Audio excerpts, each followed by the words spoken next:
Well, Mia, thank you for your willingness to chat with me for a minute tonight. Of course. And I'm just wondering your impressions of the time that we've chatted together. Well, I will say that especially the last talk we had when I was trying to negotiate a raise and a promotion for myself was invaluable.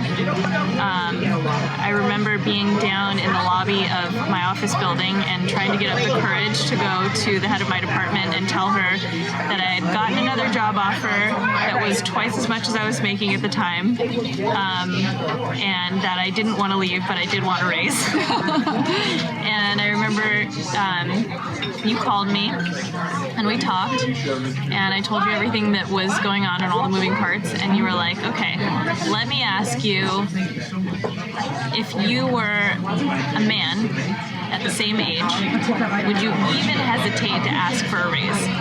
And I was like, no, I wouldn't. And then you advised me to make it sort of a conversation. So instead of saying, you know, I want this, and if I don't get it, I'm walking out, you advised that I should say, I'd like to have a conversation about how much I'm making. And I said all of those things, and it worked. It felt like you gave me, like in some football movie, like the locker room speech.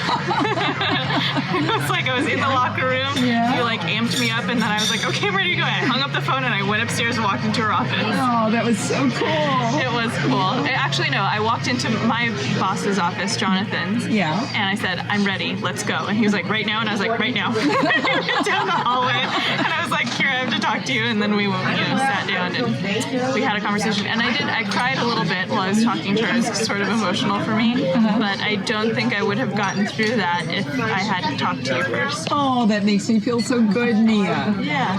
There's so many young people, and I'm labeling you a young person. I hope I'm still a young person. Well, you are a young person, but who are just not knowing about how to behave in situations that they face in the workplace. Yeah. And it's not that they're stupid, it's just that they haven't ever had a conversation about, you could say this, or you could ask that, or you could take this trip, or you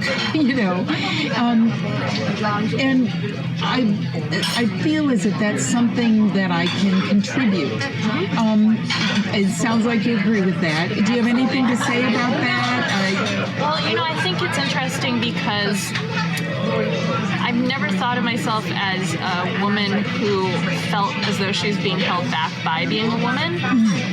And I'm definitely a feminist and have believed that it just depended on my brain and my willingness and commitment to what I was doing, and had nothing to do with what gender I was. But it was really interesting when you asked me that question, if I was a man, would I have even hesitated to ask? And the answer was definitely yes. So I think talking with you made me realize the ways that I hold myself back without even really being aware of it. And the way that I might take an easy way out just because it's uncomfortable to ask to stand up for myself or to advocate for myself. And I think you said to me,